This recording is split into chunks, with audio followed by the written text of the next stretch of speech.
Bonjour, je vais bien, merci et vous? Mais pour me présenter, je suis Nangé Katnan Lydie, camerounaise. Je vis à Québec. Je suis épouse et mère de trois jeunes enfants.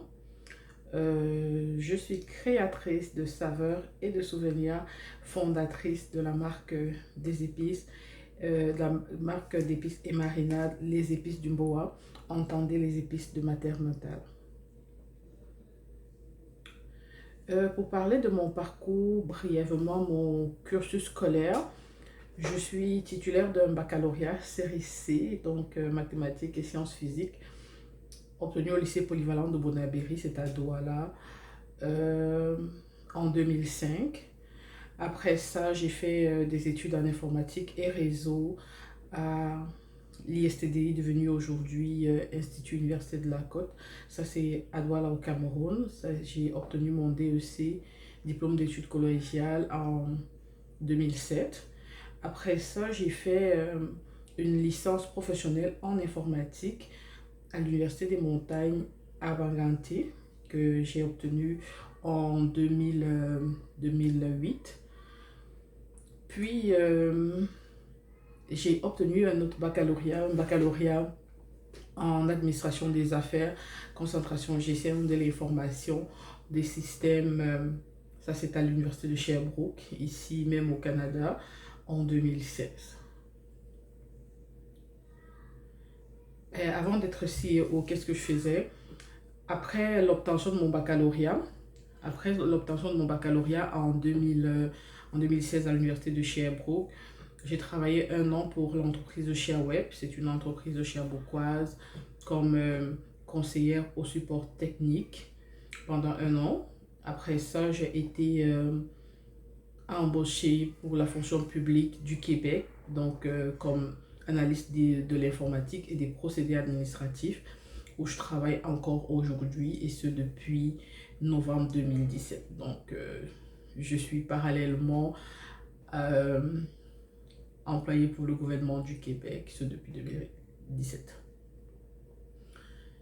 Euh, le contexte de mon entreprise. Comme je vous l'ai dit à l'entame de mon propos, je suis créatrice de saveurs et de souvenirs, fondatrice de la gamme des épices et marinades, les épices du bois. J'ai fondé et enregistré cette entreprise en avril 2019 comme entreprise individuelle. La mission de mon entreprise, c'est de faire connaître l'Afrique dans son immense diversité culinaire.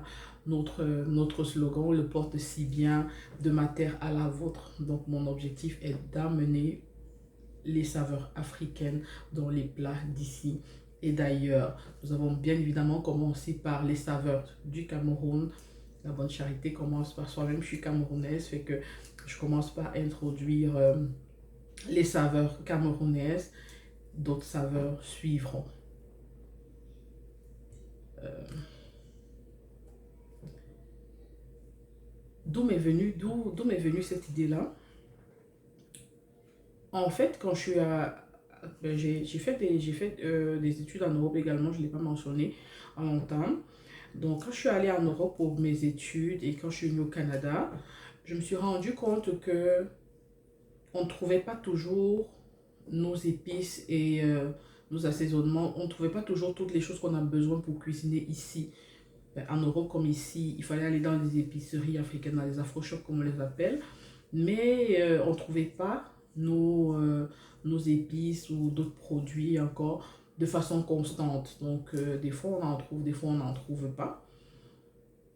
Je n'étais pas la seule à avoir fait ce constat-là, ce qui fait que on est toujours en train de faire venir, on est toujours en train de faire venir nos épices du Cameroun. On attend toujours quand on va trouver quelqu'un qui voyage ou on demande toujours à la famille de nous envoyer des affaires. Ça, c'est la première chose qui m'a marqué, qui a commencé à faire un petit tic dans ma tête. Après ça, j'ai remarqué également que ben, je n'étais pas la seule, bien évidemment, qui éprouvait ce problème-là. Donc, on attend toujours de faire venir nos épices du pays. La deuxième chose, c'est que pour ceux qui sont ici, ben, déjà quand on ne retrouve pas les épices, on a tendance à ne plus cuisiner certains plats Et puis à la longue, vous savez, on peut oublier comment on le cuisinait ou quels sont les ingrédients qu'on mélangeait pour avoir telle saveur. Donc on a tendance à oublier, euh, à oublier ce côté-là du fait du manque d'ingrédients. Après ça, la deuxième chose, c'est que pour les plus jeunes, il y en a qui sont partis du Cameroun vraiment très jeunes, soit pour les études ou pour d'autres raisons, qui n'ont pas eu le temps de vraiment apprendre à cuisiner dans la cellule familiale. Donc, ils se souviennent uniquement du bon goût du repas que maman faisait à la maison sans pouvoir savoir exactement qu'est-ce que maman mettait là-dedans pour que ce soit bon.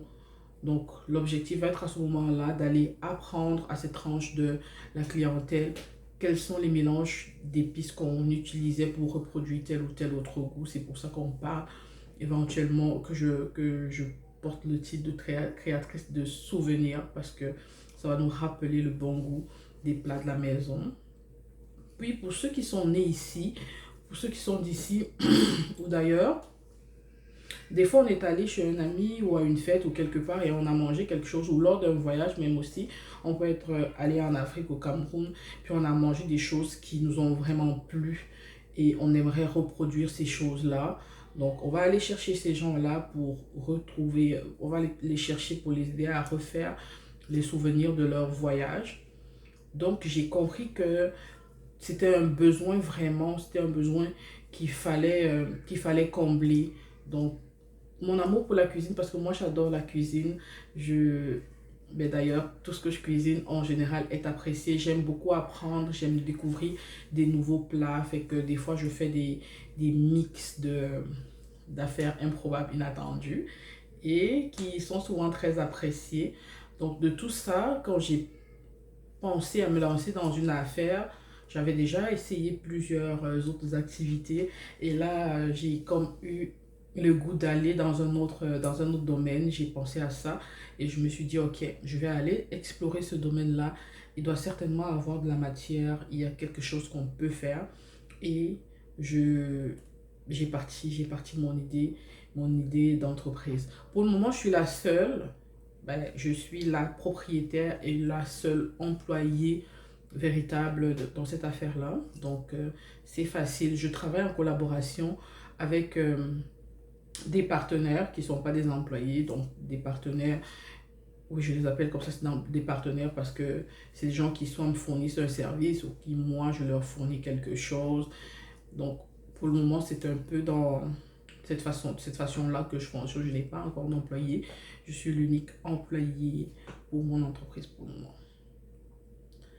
Mais pour parler de chiffres, c'est...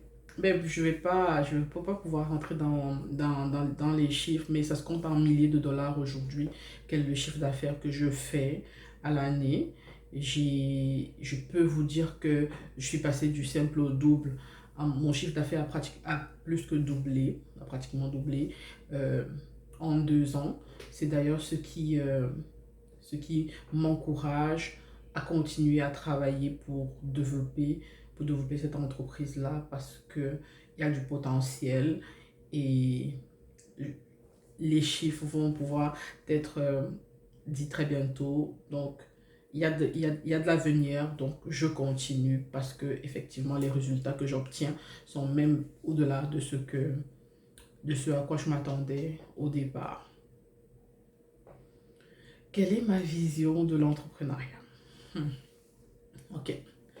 Au-delà de qu'est-ce qu'on peut gagner comme argent, comme, comme place dans la société, en s'investissant, il faut d'abord penser à qu'est-ce qu'on peut apporter, à qu'est-ce qu'on peut apporter à la communauté dans laquelle on vit, à la valeur ajoutée qu'on va apporter parce que c'est sûr que je ne suis pas la première, par exemple, à explorer le domaine des épices, même des épices exotiques, je ne suis certainement pas la première, mais il faut avoir une valeur ajoutée. Qu'est-ce qu'on apporte en plus pour pouvoir rester? C'est la valeur ajoutée qu'on apporte qui va permettre de pérenniser l'activité. Donc, c'est plus important. Ma vision de l'entrepreneuriat, c'est vraiment quelle est la place que je vais avoir, qu'est-ce que je vais apporter de plus dans la communauté dans laquelle je vis aujourd'hui. L'entrepreneuriat me permet, de cette façon-là, de sortir de ma zone de confort, d'aller exploiter mon plein potentiel, de participer au vivre ensemble parce que oui, des fois le rejet que on peut avoir d'un voisin ou de quelqu'un qu'on côtoie, c'est l'ignorance des fois, c'est parce qu'on ignore les us et coutumes des autres, on ignore qu'est-ce qu'ils vivent, on ignore d'où ils viennent, on ignore leur façon de fonctionner. Et quoi de plus bon que se fédérer autour d'un bon plat quand on est capable de savoir ce que les autres mangent, ça peut contribuer vraiment de façon appréciable à l'intégration et puis à expliquer aux autres d'où on vient, qu'est-ce qu'on vit, qu'est-ce qu'on mange. Pour moi, c'est très important. Donc, l'entrepreneuriat, pour moi, au-delà de l'argent, ça doit apporter, ça doit impacter la communauté dans laquelle on vit. C'est pour ça que je vous l'ai dit tantôt, notre slogan c'est de ma terre à la vôtre. Donc on n'apporte pas seulement les plats, on n'apporte pas seulement les saveurs, on apporte la façon de vivre de chez nous pour l'intégrer à la communauté d'ici et d'ailleurs. Mais quels sont les challenges auxquels j'ai dû faire face? Le premier challenge dont je vais parler, c'est le contexte socio-économique. Le contexte socio-économique dans lequel on vit n'est pas le même de celui duquel on vient. Donc, il faut aller se former pour comprendre exactement comment la société, comment l'économie fonctionne ici. Il ne faut pas se lancer en affaires à l'aveugle. Donc, il faut aller prendre des formations pour savoir comment, c'est quoi les réglementations en vigueur, c'est quoi les règlements, c'est quoi les normes qu'il faut respecter. Parce qu'on peut avoir une idée de génie, mais qui fait pas partie des choses acceptables dans la société dans laquelle on vit, qui ne respecte pas les règles, tant du côté fédéral que provincial. Donc, il faut absolument aller se former pour apprendre ces choses-là avant de pouvoir se lancer en affaires ou pendant, parce qu'on apprend tous les jours. Donc, il faut aller prendre la formation pour être sûr de mettre sur pied un projet solide qui va durer. Le deuxième, c'est d'ailleurs pour ça que je me forme, je me forme au quotidien. Le deuxième challenge que j'ai rencontré, c'est moi je fabrique des épices à base des produits uniquement cultivés en Afrique, au Cameroun. Donc j'ai fait face à la réglementation sur les règles de l'importation des produits au Canada, des matières premières. C'est pas tous les produits qu'on importe, on n'importe pas n'importe comment. Il y a des règles à respecter. Et là encore, il faut aller apprendre c'est quoi ces règles-là, quels sont les produits qu'on peut importer parce qu'il ne faudrait pas se retrouver en train d'importer un produit qui va nous faire avoir des amendes ou nous créer des problèmes en fait. Donc il faut vraiment se renseigner pour respecter les réglementations en vigueur pour ne faire que les choses qui sont prévues par la réglementation. Moi, je suis dans le domaine alimentaire, donc il faut que je respecte certains règlements de la MAPAC. Il faut que j'ai certaines licences aussi. Donc, il faut aller s'informer pour trouver toutes ces choses-là. Euh, un autre challenge également, c'est le langage. Le langage dans lequel on communique, il faut que ce soit un langage qui va être compris par toute notre cible. C'est quoi que j'entends par la cible? C'est que si la façon que je m'exprime, la façon avec laquelle je m'exprime face à un public 100% camerounais ou 100% africain, ça ne doit pas être la même avec laquelle je m'exprime face à un public composé de Québécois ou de gens d'ailleurs. Parce qu'il est possible qu'une joke que je fasse en langage purement camerounais soit pas compris du tout ou complètement mal interprété par quelqu'un qui ne comprend pas notre langage. Donc ça également, il faut faire très attention à qu'est-ce qu'on dit, aux mots qu'on utilise. Il faut vraiment qu'on apprenne. Un autre challenge auquel je continue à faire face, c'est que je travaille 35 heures par semaine pour mon emploi à fonction publique du Québec. Donc, il faut trouver du temps. Il faut trouver du temps pour pouvoir investir dans mon entreprise. Et pour ça, il faut être extrêmement organisé. Il faut planifier toutes ces affaires. Il faut vraiment essayer d'être discipliné parce que sinon, avec la famille que j'ai à gérer à côté, on va bugger à un moment donné, on sera improductif tout, dans tout. Donc, il faut vraiment s'organiser et puis faire chaque chose en son temps. L'autre challenge auquel je fais face également, c'est la conciliation travail-famille. Parce que ça fait déjà 2 emplois. Si je fais minimalement 35 heures également pour mon entreprise chaque année, chaque semaine, ça fera 70 heures de travail par semaine. 70 heures de travail par semaine. À côté de ça, maintenant, il faut que je m'occupe de mes 3 enfants en bas âge, que je m'occupe de mon foyer. Fait que j'ai continué à avoir une vie familiale. Donc c'est très important c'est un gros challenge. C'était un gros challenge d'ailleurs, mais pour moi, je compte moins comme challenge parce que ma famille, c'est ma priorité. Et j'ai compris que si ma famille est heureuse, elle va mettre la main à la pâte. Aujourd'hui, mon mari et mes enfants me soutiennent énormément parce que ils ont compris qu'ils sont ma priorité. Donc, quand ils sont heureux, ils sont également contents de m'accompagner dans tout ce que je fais. Donc aujourd'hui, c'est un challenge que je suis sur le point de gagner, la conciliation travail-famille, parce que j'ai convaincu ma famille de m'accompagner. Ils ont la meilleure place dans mon classement de priorité, fait qu'ils m'accompagnent, mais ça reste que c'est un gros challenge c'est un gros challenge quand même quand on a une famille, puis qu'on doit travailler et puis qu'on doit entreprendre. Comment je me suis lancée concrètement comment j'ai lancé mon entreprise concrètement? Qu'est-ce que je vais dire, c'est que j'ai pas vraiment fait les choses dans l'ordre parce qu'en principe, il faut aller se former, il faut faire son plan d'affaires, il faut faire tout ce qu'il faut avant de commencer à générer, il faut faire l'étude de marché avant de commencer à vendre un produit parce qu'on aurait tous les arguments qui nous disent si l'affaire qu'on veut lancer est rentable ou pas, si elle est viable ou pas. Mais moi, j'ai commencé autrement. J'ai eu mon idée d'entreprise, j'ai préparé mes premières recettes, j'ai commencé à les commercialiser. Je suis allée enregistrer mon entreprise, bien évidemment, parce que ça ne me prenait pas grand-chose, c'est 35 $ pour s'enregistrer au registre des entreprises du Québec. Donc, je suis allée comme ça, puis quelques mois plus tard, j'ai compris que que le monde y répondait vraiment positivement à, à mes produits. Donc, ils achetaient. Donc, je commençais à avoir de ventes réellement. Après quelques mois, je me suis dit, OK, ça veut dire que ce que j'entreprends de faire, c'est quelque chose qui peut marcher.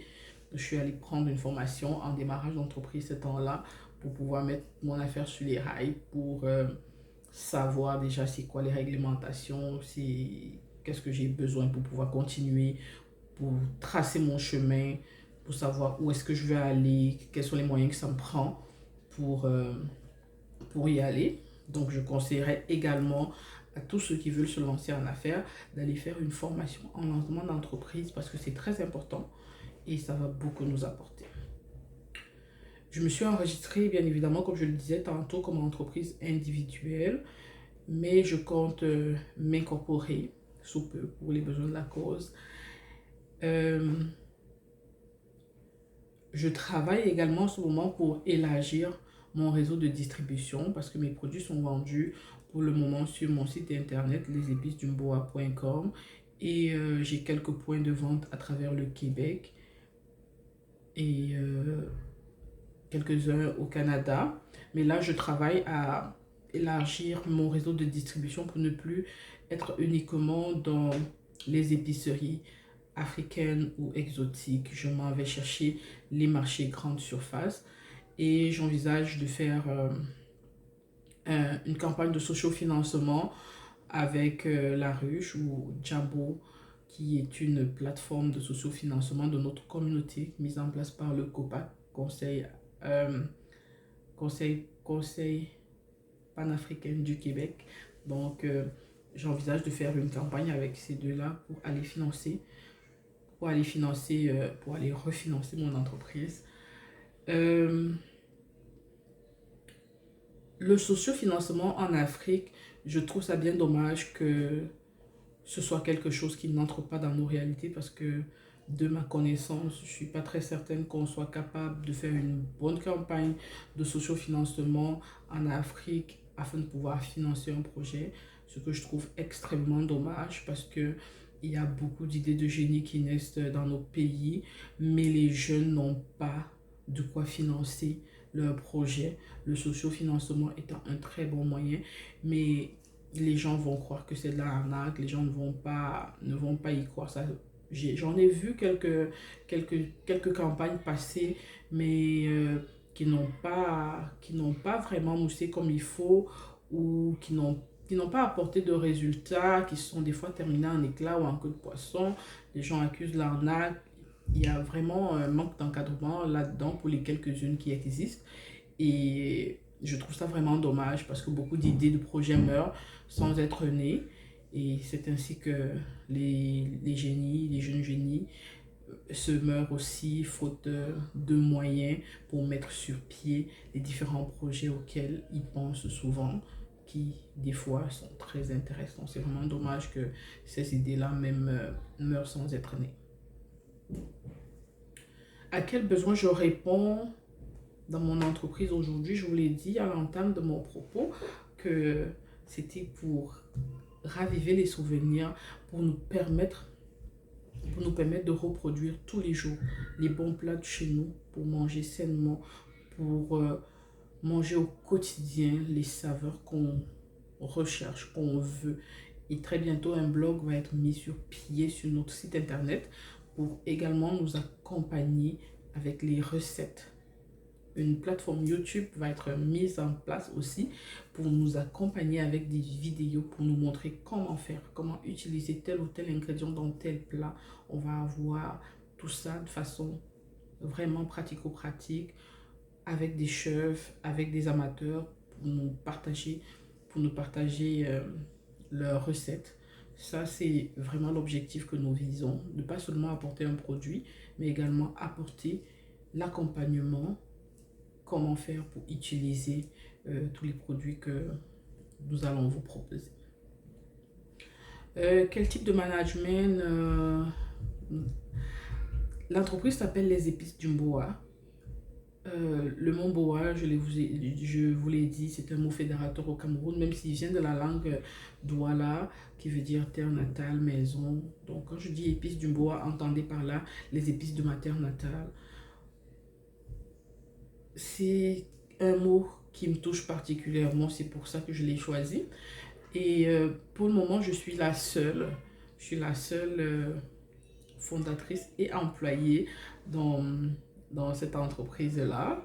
Je reçois de l'aide de ma famille pour gérer toutes mes affaires et comme je vous l'ai dit plus tôt, je collabore et je sous-traite certaines affaires comme le design de toutes mes affaires, je le sous-traite.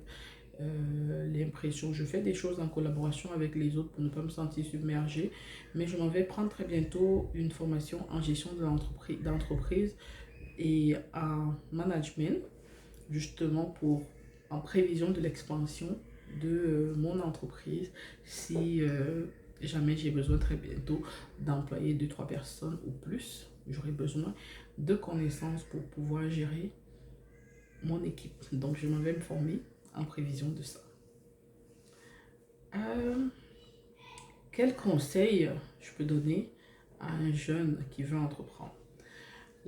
Si j'avais un conseil, bien évidemment, la première chose que je dirais à quelqu'un qui veut entreprendre, c'est de commencer.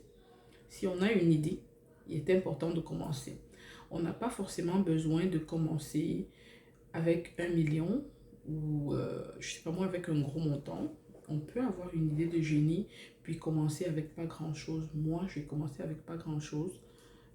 Bien sûr, si on a les moyens de commencer directement, on peut. Mais le plus important, c'est vraiment de commencer parce que c'est en forgeant qu'on devient forgeron, oui. On va apprendre les rouages du métier au fur et à mesure. Et l'appétit vient en mangeant. C'est en faisant qu'on va avoir le goût de continuer parce que les résultats vont suivre. C'est pas grave si on démarre une affaire, qu'on y met son 100% et puis que ça ne marche pas. Je ne suis pas à ma première initiative non plus. Je ne suis pas la seule. à avoir fait des affaires qui n'ont pas marché. Mais en entrepreneuriat, pour moi, on n'échoue pas, on ne perd pas, on apprend de ses expériences. Si on tente une expérience et que ça ne marche pas, peut-être la prochaine sera la bonne. Peut-être c'est juste que on n'a pas choisi le bon créneau, on n'a pas fait la bonne affaire, on n'avait pas les bons atouts. Mais il faut commencer. Il faut commencer, se former. Il faut aller se former. Il faut aller se former parce que moi, je n'ai pas de formation en cuisine, je n'ai pas de formation en qualité, je n'ai pas de formation en, je sais pas moi, je suis pas un goûteur, mais j'ai commencé mon affaire et je m'en vais me former. Je m'en vais me former parce que au fur et à mesure que j'avance, je comprends des besoins que je pourrais avoir ou que j'ai déjà et je m'en vais chercher la formation qui va me permettre de combler ce besoin-là. Parce que oui, quand on se lance comme travailleur autonome, on n'a pas toujours les moyens de financer un employé, de financer un consultant. Donc, il faut soi-même aller se former. Aujourd'hui, par exemple, je gère ma page Facebook, Les Épices du Mboa, toute seule. Mais oui, j'ai pris une formation pour faire ça, mais c'est sûr que si mon entreprise prend de l'expansion, dans 1 an, 2 ans, je vais être obligée d'aller employer un community manager pour venir faire ça. Mais aujourd'hui, je n'ai pas d'argent pour pouvoir le payer. Donc, il a fallu que je prenne une formation, un community manager pour pouvoir le faire en attendant. Donc, il faut aller se former pour pouvoir soutenir son projet, pour pouvoir le faire avancer. Donc, tous les besoins qu'on va confronter, certaines difficultés auxquelles on va être confronté vont juste être une question de formation. Donc, il faut aller se former. Il ne faut pas hésiter à participer à un séminaire, à payer pour une formation d'une heure, une journée, un accompagnement. Il ne faut pas hésiter à le faire parce que ça permet d'être bon. Ça permet qu'au moment qu'on va être capable d'embaucher quelqu'un pour faire la tâche, on saura exactement c'est quoi le métier, c'est quoi le résultat auquel on s'attend. On aura des bases en fait pour pouvoir expliquer notre besoin à la personne qui travaillera pour nous. Donc c'est vraiment extrêmement important d'aller se former. L'autre conseil que je voudrais donner à quelqu'un qui voudrait se lancer en entrepreneuriat, c'est de s'appuyer sur ses forces. S'appuyer sur ses forces parce que ça va être notre rocher, ça va être notre roc. On va aller travailler les défauts, on va aller travailler les manquements, comme je les appelle, parce que je n'aime pas utiliser le mot défaut. On va aller travailler sur nos manquements, mais sur nos qualités, on va aller les multiplier. Parce que c'est sur ça qu'on va s'appuyer pour aller plus loin, pour être plus fort. Donc, il faut vraiment s'appuyer sur ses forces. Il faut aller sortir de sa zone de confort. Il faut sortir de sa zone de confort parce que si on n'a pas les résultats qu'on veut, c'est parce qu'on fait tout le temps les choses qui ne produisent pas le résultat. De temps en temps, il faut aller se booster soi-même. Il faut aller sortir de sa zone de confort pour pouvoir faire ce qu'on n'a jamais fait, pour avoir les résultats qu'on n'a jamais eu, comme on le dit communément. Le dernier conseil que je vais donner, c'est de bien s'entourer. Si on veut entreprendre, il faut aller dans le milieu des entrepreneurs. Il faut aller voir qu'est-ce qu'ils font. Il faut aller prendre conseil. Il faut se faire conseiller. Il faut s'entourer des gens qui ont des idées positives. Il faut s'entourer des gens qui travaillent, des gens qui ont atteint l'objectif qu'on aimerait atteindre. Il faut aller côtoyer ces gens-là. Parce que si on continue de s'entourer des personnes qui sont médiocres, des personnes qui acceptent de traîner le pas sans avancer, on risque de se conforter dans la position qu'on a. Pourtant, si on a l'ambition d'évoluer, il faut vraiment aller sortir de sa zone de confort et d'aller plus loin. Donc, il faut aller côtoyer les gens qui sont au niveau qu'on aimerait atteindre. Mais je vous remercie pour cette opportunité que vous nous donnez pour nous exprimer et de vous parler. Merci encore pour tout. Merci d'avoir pris du temps. Au plaisir. N'hésitez pas surtout à aller vous abonner sur nos différents réseaux sociaux, les Épices du Mboa sur Facebook, Instagram et YouTube. Allez visiter notre site internet. Nous sommes une entreprise qui souhaite grandir, donc vos commentaires et suggestions, tout ce qui est constructif, nous le prendrons avec grand plaisir. N'hésitez pas nous envoyer un petit message, je vous répondrai personnellement. Merci.